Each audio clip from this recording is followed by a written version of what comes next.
오늘은 우리 세 명이서 이렇게 같이 예배를 드렸는데 찌아인리에서 가족들이 같이 모여 앉아서 가정 예배 드리던 생각이 납니다. 중국이라서 찬송가도 이렇게 못 부르고 찬송가를 읽고 성경도 돌아가면서 읽고 그런 게 참 엊그제 같았는데 그때는 참 어렸었는데 이제 다 커가지고 이제 원주민 선교도 가고 또 각자의 길로도 가고 내년이나 2년, 3년 지나면 또 어떤 모습으로 우리 가족들이 이렇게 살아가고 있을지 참 궁금하기도 하고 기대가 되기도 합니다. 오늘 순교자 스테반 집사님에 대해서 한번 나눠보도록 하겠습니다. 금요일날 아침에 이제 아내와 동료들을 픽업해주고 차 안에서 초대교회 사도들 7집사를 세우는 내용에 대해서 10분짜리 금요기도 설교를 녹음을 했습니다.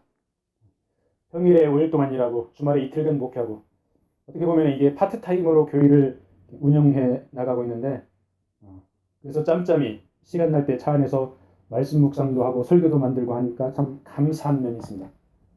이게 한편으로는 감사하면서도 한편으로는 아쉬운 부분도 있습니다. 특별히 이 사도들의 삶을 보고 이 스데반 집사님의 삶을 보니까 사도들이 온전히 풀타임으로 헌신한 그런 사역을 하고 있었습니다. 그런 사도들의 헌신이 있었기 때문에 오늘날 우리가 주님을 알고 믿는 것이죠. 그리고 사도들이 세운 그 7집사들의 삶을 보니까 오늘 우리가 나눌 그 스데반 집사 이런 스데반 집사님의 사역 역시 풀타임으로 사역한 것으로 이렇게 보여집니다. 이제 우리도 하나님의 시간표에 따라서 때가 되면 풀타임 사역으로 이렇게 사명을 감당해야 할 줄로 믿습니다. 자,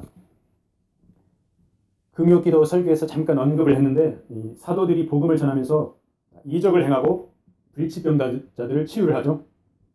이게 말씀과 능력이 조화를 이룹니다. 조화를 이루면서 예루살렘 시내에 주님을 믿는 자들이 폭발적으로 증가를 하죠. 많은 성도들을 12명의 사도들이 가르치고 양육하고 돌봐주고 하니까 얼마나 힘들고 바쁘겠어요. 당연히 부작용이 생깁니다. 구제받는 그 가난한 과부들을 도와주는데 과부들이 원래 토착 유대인들이 있습니다. 그 다음에 헬라에서 온 그 유대인 과부들이 있습니다. 헬라에서 온 과부들이 불평을 하죠. 왜 저기 오리지널 유대인 과부들은 많이 도와주면서 우리들은 좀 소홀하게 합니까? 이렇게 불평을 합니다. 그래서 사도들이 7집사를 세우죠. 효율적인 사역을 위해서, 구제 사역을 위해서 업무를 분담하고 위임을 했습니다. 사도들은 기도와 말씀에 전념하기로 했죠. 그리고 집사들은 구제 사역과 다른 사역을 하도록 이렇게 분담을 했습니다. 즉 사도들은 영의 양식을 공급하는 것을 우선적으로 하고 집사들은 육의 양식을 원만히 분배하여서 토착 유대인이나 이방인에서 온 유대인들이 서로 원망 없이 공평히 하자 이런 것이죠. 그래서 성령과 지혜가 충만한 사람 7 집사님들을 택했습니다. 그리고 사도들이 안수를 했습니다. 그 7 집사님 중에 제일 처음에 나오는 분이 바로 스데반 집사님이죠.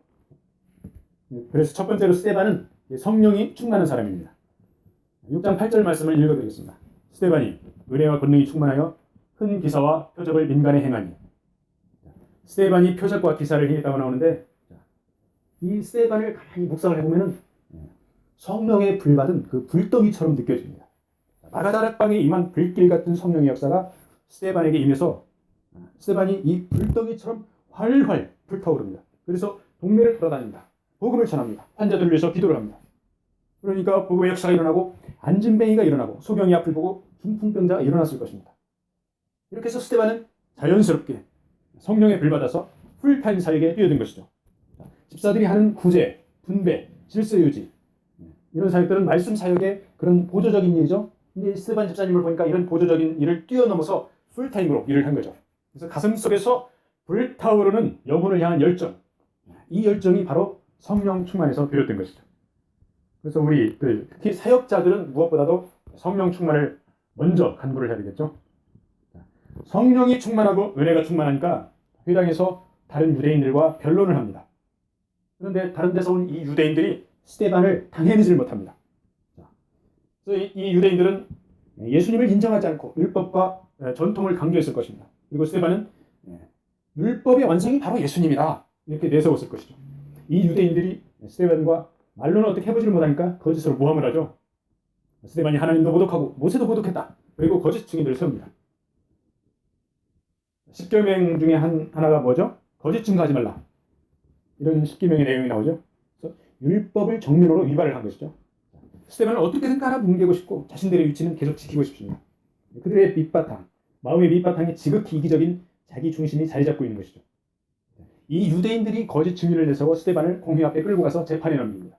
예수님 당시에 그 산헤드린 공회는 유대의 최고 법원입니다. 이 공회는 약 70명 정도입니다. 구성원이. 최고 의장은 대제사장이죠. 그리고 그 구성원들은 제사장들, 장로들, 서기관들로 이렇게 구성이 됐습니다. 예수님도 대제사장 가야바의 집들에서 열린 공회에서 재판을 받으셨죠. 그리고 베드로, 요한, 오늘 나오는 스데반, 그 다음에 나중에 나오는 바울도 이 공회에서 신문을 받았습니다. 예수님을 제거한 공회, 베드로와 요한을 복음 전하지 못하게 한 공회 앞에 이제 스데반이 서게 되었습니다. 권력을 앞세운 공회, 거짓 증인을 내세우고 기득권을 내세우고 자기 자신들의 체제를 지키려고 하는데 유대인들이 거짓 증인을 내세워가지고 스데반을 모함하니까 공회에서 얼씨구나 잘됐다. 예수님도 죽였고 베드로와 요한도 감옥에 가뒀고 채찍질 냈고 이제 복음은 더 왕성해지는데 저 스데반이 활개치고 다니는데 이제 스데반도 날개를 꺾어놔야 되겠다. 이런 생각을 가지고 있었겠죠. 그래서 예수님과 베드로와 요한을 감옥에 가두고 제거한 그 동일한 방법으로 거짓 증인을 내세워서 스데반을 제거하려고 합니다. 13절, 14절 말씀을 읽어드리겠습니다. 거짓 증인들을 세우니 이르되 이 사람이 이 거룩한 것과 율법을 거슬려 말하기를 맞이 아니하는도다. 그의 말에 이 나사렛 예수가 이것을 헐고 또 모세가 우리에게 전해준 규례를 고치겠다함을 우리가 들었노라. 이렇게 이야기를 하죠. 유대인들이 공회에서 고소하는 이 내용을 보면은 유대인들이 가장 이렇게 존중하고 가장 중요하게 생각하는 율법과 성전을 교묘하게 이용을 합니다. 그래서 율법을 따르고 성전을 거룩하게 생각해야 되는데 자기 자신들을 위해서 이용을 해놓습니다.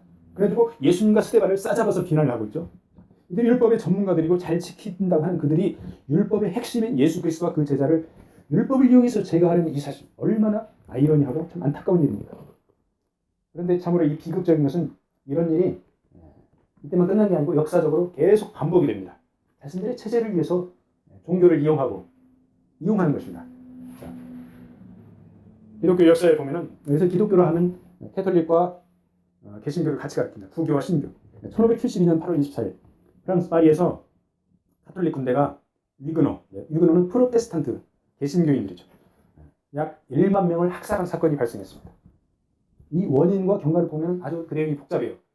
복잡하지만은 큰 틀에서 보면 카톨릭이라는 교권과 기득권자들의 체제 유지를 위해서 자기의 그 종교와 군대를 이용해 본 것이죠. 그래서 그 세력으로 개신교인들, 이제 막 일어난 개신교인들을 학살을 한 거죠. 이런 학살이 중세에 보면 굉장히 많이 있습니다. 안타까운 일이죠. 교회를 이용해서, 교회의 세력을 이용해서 자신의 적대시하는 그런 세력들을 제거하는 것. 너무나도 안타까운 일이죠. 그리고 그 일이 초대교회와 중세에 끝난 게 아니에요. 오늘날에도 교회를 이용해서 세속적인 권력과 결탁하고 부를 추구하는 그런 세력들이 있습니다. 하나님의 심판을 피하지 못할 것입니다. 15절 읽어드리겠습니다. 공회 중에 앉은 사람들이 다 스데반을 주목하여 보니 그 얼굴이 천사의 얼굴과 같더라. 재판받으러 나온 피고인의 얼굴이 천사의 얼굴과 같다. 이해가 됩니까? 바로 성령 충만하기 때문에 가능한 일입니다. 우리가 힘들게 일하고 이 땅에서 어떤 때는 걱정도 많고 해결할 일도 많습니다. 어떤 때는 얼굴에서 천사처럼 빛도 날 거예요. 그렇지만 먼저 성령의 충만함을 구하고 주님과 동행하면 우리 내면에 기쁨이 넘치고 우리의 표정도 천사의 얼굴처럼 그렇게 빛나게 될 줄로 믿습니다. 기쁨이 넘치는 그런 형제 자매들을 우리가 만나야 됩니다. 그리고 우리 스스로 그런 존재가 되어야 됩니다. 아멘. 그리고 스데반 집사님은 두 번째로 율법과 역사에 정통했습니다. 공의의장 대제사장이 신문을 하죠. 저 유대인들이 너희에 대해 고소한 것이 사실이냐? 그래서 스데반이 7장, 사도행전 7장 2절에서 53절까지 변론을 제의를 합니다. 스데반 변론의 요점은 무엇입니까? 아브라함, 이삭, 야곱의 하나님이 택한 백성 이스라엘을 출애굽시켜서 인도하였는데 백성들이 하나님을 저버렸다. 심지어는 메시아까지 죽였다. 그래서 이스라엘의 기득권자들, 종교 지도자들을 책망하는 내용입니다. 이 내용을 쭉 읽어보면 스데반이 이스라엘 역사와 구약 성경에 정통했다는 것을 우리가 알 수 있습니다. 7장 39절을 제가 한 절 읽어드릴게요. 우리 조상들이 모세에게 복종하지 아니하고자 하여 거절하며 그 마음이 도리어 애굽으로 향하여. 스데반이 조상들 이야기를 하는데 조상 백성들이 모세에게 조상들이 요셉과 모세를 통해서 애굽에서 나온 것을 스데반이 정확하게 꿰뚫고 있죠. 이 조상 백성들이 모세에게 복종하지 않고 애굽을 그리워했다. 이렇게 이야기를 하고 있습니다. 성경의 저자 성령께서 스데반에게 지혜를 주어서 스데반이 깨달아서 그렇게 이야기를 한 것이죠. 자, 모세를 따라가는 길. 어떤 길입니까? 광야의 길입니다. 개척의 길입니다. 고난의 길입니다. 애굽은 어떤 길입니까? 애굽에서의 삶은 노예생활, 몸은 힘듭니다. 그렇지만은 다 틀이 잡혀 있는 곳입니다. 안주할 수 있는 곳입니다. 개척하지 않아도 되는 곳입니다. 이 애굽을 그리워하던 조상들이 송아지 우상을 만들어 섬긴 것이죠. 안정과 평안, 육체의 양식, 그리고 풍요를 그리워하면 그것으로 마음이 치우칠 수밖에 없죠. 그래서 그리스도인의 길은 어떤 길입니까? 광야의 길, 고난의 길, 개척의 길이라고 할 수가 있죠. 스데반이 인용하는 그 7장 42절, 43절은 아모스서 5장 25절로부터 27절과 관련된 내용입니다. 그 내용은 뭐냐면 바로 풍요를 숭배하는, 풍요의 우상을 숭배하는 것으로 요약할 수가 있습니다. 풍요가 죄입니까? 풍요 그 자체는 죄가 아닙니다. 저주도 아닙니다. 신명기 28장에 나오는 하나님의 축복으로 볼 수가 있습니다. 그런데 마음의 중심이 하나님을 떠나서 풍요를 추구하고 이 풍요를 적절히 나누지 못하고 개인의 탐욕을 위해서만 사용하는 것이 바로 문제이죠. 스데반이 지금 공회에서 기득권자들에게, 종교 지도자들에게 담대히 외치는 것은 우리 조상들이 안타깝게도 풍요를 쫓다가 의로운 선지자들을 핍박했다. 근데 너희들이 종교 지도자는 지금 그 조상들이 저지르고 있는 똑같은 잘못을 저지르고 있다. 이렇게 책망하고 있습니다. 우리 조상들이 어떻게 했느냐? 선지자들, 하나님의 올바른 말씀을 외치는 선지자들, 예레미야 선지자를 구덩이에 가두고 감옥에 가두고 그 다음에 이사야 선지자를 톱으로 펴서 죽였다. 근데 너희들이 메시아 예수 그리스도를 죽였다. 이렇게 책망을 하고 있죠. 자, 사도행전 7장 49절, 50절, 51절 말씀은 그 이사야 66장 1절, 2절을 인용한 말씀입니다. 그래서 이 스데반이 얼마나 구약성경에 정통했나 우리가 알 수가 있죠. 7장 49절, 주께서 이르시되 하늘은 나의 보좌요 땅은 나의 발등상이니 너희가 나를 위하여 무슨 집을 짓겠으며 나의 안식할 처소가 어디냐 이 모든 것이 다 내 손으로 지은 것이 아니냐. 바로 이사야 66장 1절 2절 말씀이죠. 목이 곧고 마음과 귀에 할 일을 받지 못한 사람들아 너희도 너희 조상과 같이 항상 성령을 거스러 행하는도다. 이렇게 책망을 했죠. 이사야 66장 2절 후반부에 보면 이런 말씀입니다. 나의 여호와가 말하노라 내 손이 이 모든 것을 졌으므로 그들이 생겼느니라. 노릇 마음이 가난하고 심령이 통회하며 내 말을 듣고 떠는 자 그 사람은 내가 돌보려니와. 스데반이 공회에서 재판받으면서 즉석에서 선지자의 말씀을 인용한 것을 보면 그가 율법인 토라뿐만 아니라 대선지서, 소선지서 등 구약성경 전반에 걸쳐서 정통하고 있음을 알 수가 있습니다. 하나님께서 그토록 조상들에게 기회를 주었는데도 목이 굳어서 즉 교만해져서 성령을 거역하여 행했다. 이렇게 질책을 하고 있는 것이죠. 하나님께서 조상들과 너희들에게 원하시는 것은 그 이사야 66장 2절에 마음이 가난하고 심령에 통회하며 내 말을 듣고 떠는 자 그 사람은 내가 돌보려니와 이 말씀이죠. 스데반이 한 이 말씀이 동일하게 오늘날 우리에게도 적용이 됩니다. 자, 통신 문명의 발달로 우리는 과거 그 어느 시대보다도 말씀의 홍수 속에서 살고 있습니다. 우리도 오늘의 말씀을 매일매일 한 구절씩 나누고 있죠. 그런데 그 말씀 앞에 과연 우리는 가난한 마음을 가지고 있습니까? 통회에 자복하는 마음을 가지고 있습니까? 말씀을 읽고 듣고 두려워서 떠는 자세를 가지고 있습니까? 말씀을 쓱 보고 이거 내가 아는 내용이네 그냥 딱 머릿속에서 넘겨버리면 우리도 동일하게 목이 곧은 사람이 될 수밖에 없습니다. 하나님 말씀에는 생명이 살아 숨쉬고 있습니다. 성령의 감동으로 되었기 때문입니다. 그래서 아무리 머릿속으로 잘 아는 말씀일지라도 묵상하고 또 묵상하면 성령께서 그때그때 새로운 생명의 말씀으로 깨우쳐 주십니다. 이 깨달은 말씀을 적용하고 실천을 해야 되겠죠. 그래서 우리의 마음과 귀가 성령으로 새롭게 되어 겸비하게 하나님 앞에 경유함으로 나가기를 축복합니다. 아멘. 스데반이 공회에서 담대하게 종교 지도자들을 책망합니다. 조상들은 선지자들을 핍박하고 너희들은 메시아를 죽인 살인자이다. 율법을 지킨다고 하지만 실상은 그렇지 못하다. 이렇게 외치자 그들의 마음이 어떻게 됩니까? 종교 지도자들, 유대인들이 마음이 찔립니다. 마음이 찔렸는데 회개합니까? 그렇지 않습니다. 마음이 강팍해질 때 강팍해져서 오히려 분노가 치밀어서 이를 팍팍합니다. 7장 52절 너희 조상들이 선지자들 중에 누구를 박해하지 아니하였느냐? 의인이 오시리라 예고한 자들을 그들이 죽였고 이제 너희는 그 의인을 잡아준 데 살인한 자가 되나니 그 의인 예수 그리스도죠. 예수 그리스도를 죽였다. 53절. 너희는 천사가 전한 율법을 받고 지키지 아니하였도다 하니라. 사실 모세오경에 나오는 그 율법을 지킬 수 있습니까? 지키는 건 매우 힘듭니다. 유대 민족들은 이 율법을 지키려고 많이 노력을 했어요. 엄청나게 노력을 많이 했습니다. 그런데 스데반은 그들이 지키지 않았다고 책망을 하고 있죠. 뭡니까? 그들의 자세를 책망하는 것이죠. 자세. 형식적으로는 지키려는 모양을 가지고 있었습니다. 그렇지만 진심으로 마음에서 우러나와 그 율법을 지켰어야 한다. 그것이죠. 오늘날로 적용을 하면 뭡니까? 많은 사람들이 예배드리러 교회로 몰려갑니다. 모양이 있습니다. 종교의 모양이 있습니다. 그런데 엄청나게 많은 사람들이 기복신앙을 추구하고 번영을 추구하고 그러는 거죠. 교회를 이용하고 하나님 앞에 복 받으려고 예배 참석하는 것보다 정말 하나님의 임재를 삼아서 예배에 참석하느냐 이거죠. 교회 가서 포지션 있는 사람 사귀려고 교회 가고 장사하려고 교회 가고 이런 것들이 바로 율법을 지키는 것처럼 보이는데 실상은 안 지키는 유대인들과 마찬가지라 그런 얘기죠. 책망을 받은 유대인들이 찔리고 분노한 것처럼 믿음이 아닌 동기로 교회에 출석하면 온갖 문제를 교회에 유발시킵니다. 그 사람들에게 책망하면 회개하는 사람도 있지만 많은 사람들이 분노하고 오히려 반발을 합니다. 안타까운 일이죠. 그래서 이 사람들의 문제를 치유하고 해결해 주는데 교회가 앞장을 서야 되겠죠.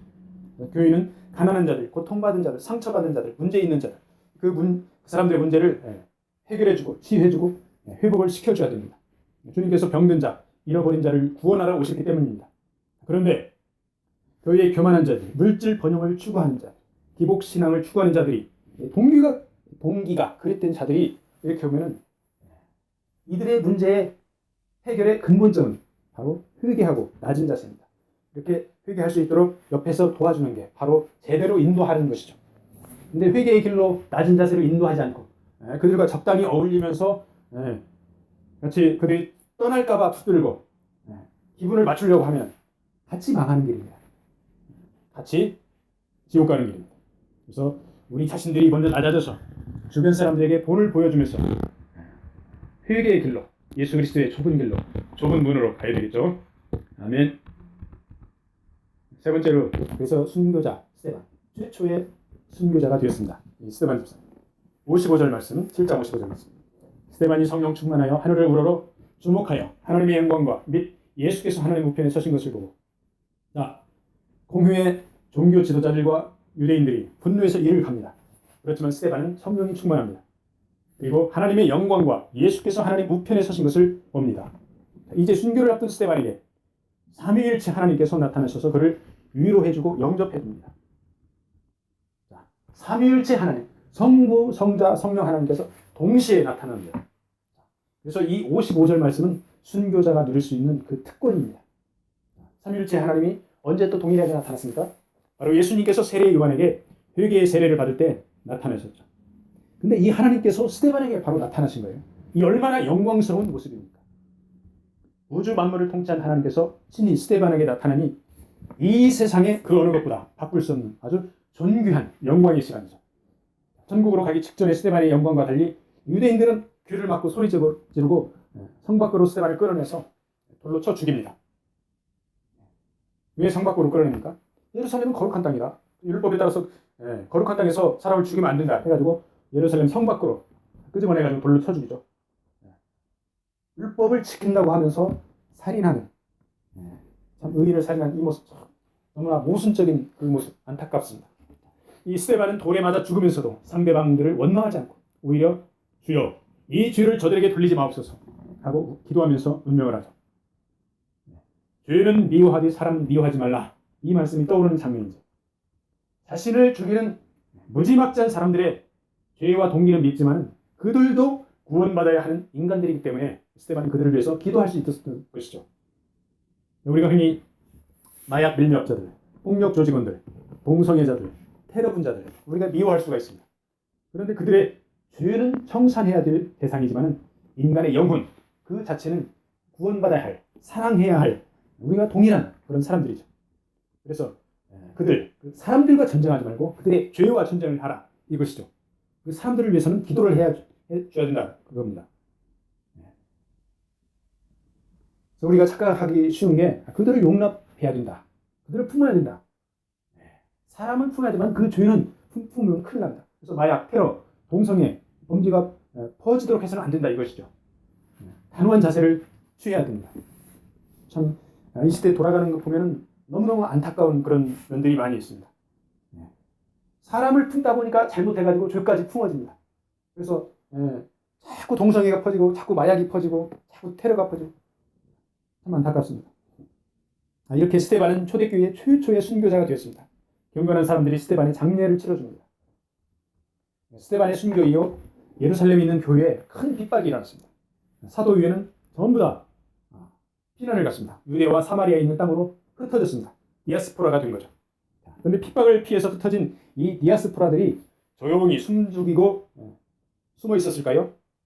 아닙니다. 두루 다니면서 열심히 복음을 전했습니다. 그리고 복음은 갈수록 널리 퍼지고 순교의 역사는 반복되고 예수 그리스도의 이름은 전 세계로 증거되었습니다. 그리고 그 복음이 한국 땅, 전에는 조선이죠. 조선 땅에까지 왔고 순교의 역사가 이 조선 땅에서도 있었습니다. 개신교 최초의 순교자, 조선 땅에서 우리가 잘 알고 있는 토마스 선교사입니다. 이 토마스 선교사가 처음에 중국으로 왔어요. 중국에 도착한 지 3년 사이에 아내가 병으로 죽었습니다. 20대의 나이. 그리고 이제 토마스 선교사가 처음에는 참 마음이 아팠는데 다시 회복돼서 1866년 조선 땅에 선교하러 왔다가 제너럴 셔먼 타고 왔더니 상륙하자마자 선교다운 선교도 제대로 못하고 바로 죽임을 당했습니다. 세상적인 관점에서 보면 이 토마스의 인생은 실패한 인생. 그의 죽음은 헛된 죽음입니다. 불행한 인생이요, 실패자이죠. 그런데 이 토마스 선교사가 순교할 때 자기를 죽이는 그 박춘권 병사에게 성경을 건네줬습니다. 박춘권이 후에 성경을 읽고 예수를 믿었습니다. 그리고 이런 글을 남겼어요. 내가 서양 사람을 죽이는 중에 한 사람을 죽인 것은 내가 지금 생각할수록 이상한 감이다. 내가 그를 찌르려고 할 때 그는 두 손을 마주 잡고 무슨 말을 한 후 기도하는 걸 붉은 배를 입힌 책을 가지고 웃으면서 나에게 받으라 권했다. 그러므로 내가 죽이기는 하였으나 이 책을 받지 않을 수가 없어서 받아왔노라. 이 박춘권이 한 이야기. 나중에 이 박춘권은 평안도 안주교회의 영수가 됐습니다. 오늘날로 말하면 안수집사나 장로죠. 이 박춘권이 토마스 선교사에게 건네받은 성경을 집에다가 숨겨두었습니다. 근데 이 조카가 이 책을 읽고 예수를 믿었습니다. 이 조카가 나중에 중국 신앙에 갔습니다. 거기서 로스 선교사를 만나서 한글로 구약 성경을 번역을 했습니다. 하나님의 오묘한 섭리입니다. 그래서 우리 주변에 저 선교사는 참 불행하고 실패한 선교사야 이렇게 보이는 사람이 있을지라도 우리는 함부로 판단하지 말고 그분을 통해 일하시는 하나님의 오묘한 손길을 볼 수 있어야 됩니다. 이 토마스 선교사가 참수당하기 전에 다른 사람에게도 성경을 나눠줬는데 최치량이라는 당시 12살짜리 소년이었습니다. 이 최치량이 박영식이라는 당시 평양성 관리에게 이 성경을 건네줬습니다. 성경이 한문 성경이었죠. 박영식은 성경을 보고 좋아했습니다. 그 당시에 이제 책이나 종이가 귀했기 때문에 이 한문 성경을 찢어가지고 그 종이로 집에다가 도배를 해놨어요. 벽에다 쫙 붙여놨습니다. 근데 아침에 눈을 떠서 보니까 성경이 보이고 밥을 먹을 때도 성경이 보이고 몸을 이리저리 뒤척여도 성경이 보이고 심심할 때 보다가 또 눈에 보일 때마다 도배한 성경을 읽다가 나중에 예수님을 믿고 구원을 받았습니다. 이렇게 성경을 도배했던 박영식의 이 집이 얼마 안 있다가 널다리 교회가 되었습니다. 널다리 교회는 나중에 평양 장대현 교회로 바뀌었습니다. 이 장대현 교회에서 1907년 한국에 대부흥 운동이 일어났습니다. 이것이 바로 하나님의 오묘한 신비입니다. 하나님의 기름 부음 받은 종의 한 부분, 한 시기만 보지 말고 그를 통해 일하시는 하나님의 전체적인 흐름, 그 흐름을 봐야 됩니다. 몇 년 후에 조선이 개화되고 평양에 사무엘 마페 선교사가 들어옵니다.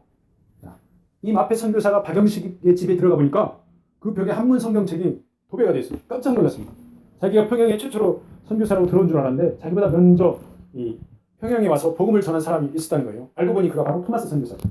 이 마페 선교사는 그 자리에서 뜨겁게 기도를 했습니다. 주여, 토마스 선교사의 순교의 피가 헛되지 않게 하옵소서. 그 후에 이 마페 선교사는 평양을 끝까지 떠나지 않고 선교를 했습니다. 바로 이 마페 선교사를 통해 키워진 인물이 한국 최초의 선교사 이기풍 목사입니다. 그래서 선교의 역사는 하나님이 기획하고 연출하십니다. 주의 종들, 선교사들은 각자의 위치에서 순종할 때 복음은 힘차게 생명을 살려냅니다. 아멘. 오늘 말씀을 마무리하겠습니다.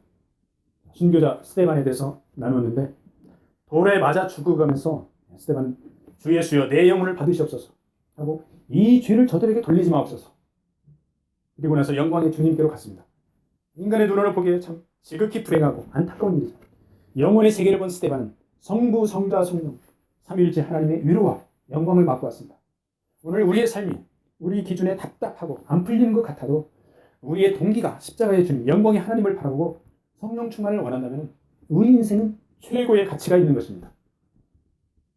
우리가 아무리 힘들게 살아도 중국 선교지에서 임신한 채 피를 흘리며 죽어간 토마스 선교사의 아내 캐롤라인과 그 아내를 잃은 토마스 선교사보다는 힘들지 않습니다. 이 토마스 선교사도 27세 젊은 나이에 대동강변에 피를 뿌렸고 복음이 조선에 증거되는 기초가 되었습니다. 우리 영혼을 받아줄 영광의 주님을 바라보며 오늘도 복음 들고 힘차게 나가기를 축복합니다. 아멘.